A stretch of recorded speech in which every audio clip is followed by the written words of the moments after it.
تو تیرے گھر والے اگر زندگی گھر میں سکون چاہتے ہو، تابعین ہیں بہت بڑے، اور گھر کی زندگی میں چین اور امن چاہتے ہو تو پڑھو واللہ اشد باسا واشد تنکیلا، واللہ اشد باسا واشد تنکیلا، اور خوب پڑھو۔ کوئی تعداد نہیں بتائی، دیوانے کے لیے تعداد کی ضرورت نہیں ہوتی، وہ دیوانہ ہوتا ہے۔ یہ مسنون اعمال، یہ قرآنی اعمال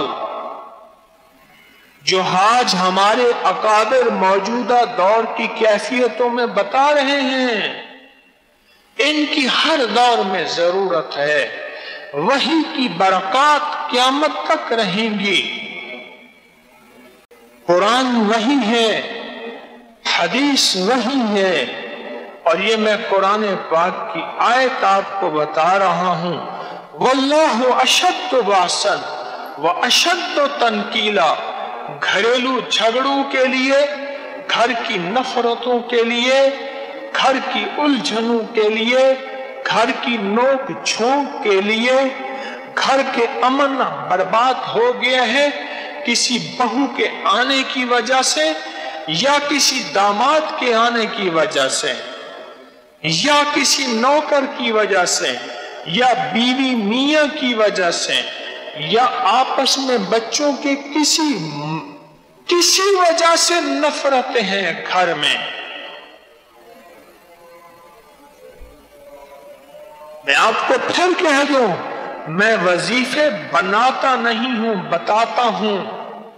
اکابر کی میرے ہر وظیفے کی سند ہے، اگر دیکھنی ہے تو آپ فیس بک واٹس ایپ پہ انگلش میں لکھیں اکابر پر اعتماد، بس یہ لفظ لکھیں گے، سارے میرے وظیفوں کے حوالے ریفرنس قرآن سے، حدیث سے، محدثین مفسرین سے، اکابر سے ملیں گے۔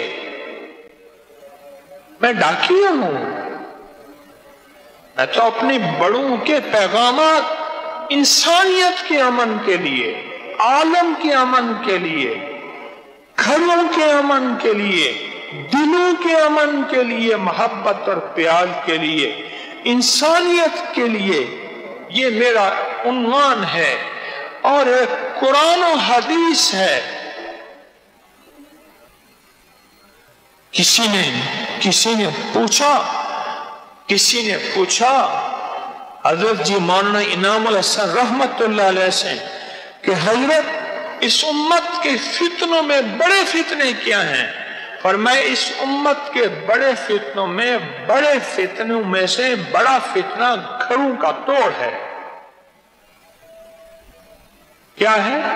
گھروں کا توڑ، وہ بھائیوں کی شکل میں، وہ باپ بیٹے کی شکل میں، وہ میاں بیوی کی شکل میں، اولاد کی شکل میں، کسی گھروں کا توڑ ہے، آپس کی نفرت ہے۔ اس کا یہ آیت علاج ہے۔ یہ آیت واللہ اشد باسا، میری منت ہے آپ سے، درخواست ہے آپ سے، جن کو یہ آیت یاد نہیں ہے وہ ضرور یاد کریں۔ اس کو ایک تسبیح پڑھ لیں ہر نماز کے بعد، اس کو کھلا پڑھتے رہیں، میاں بیوی بچے، اس کو اٹھتے بیٹھتے پڑھتے ہیں، اسے وضو پہ وضو پڑھتے رہیں۔ اگر کیس شدت کا ہو، حدت کا ہو، اور گھر میں یا آپس میں فیملی سسٹم ٹوٹ رہا ہے تو پھر اس کو بہت زیادہ دن رات سانس کی طرح پڑھیں۔ واللہ اشد باسا واشد تنکیلا، اس کو کچھ عرصہ مستقل مزاجی سے پڑھیں۔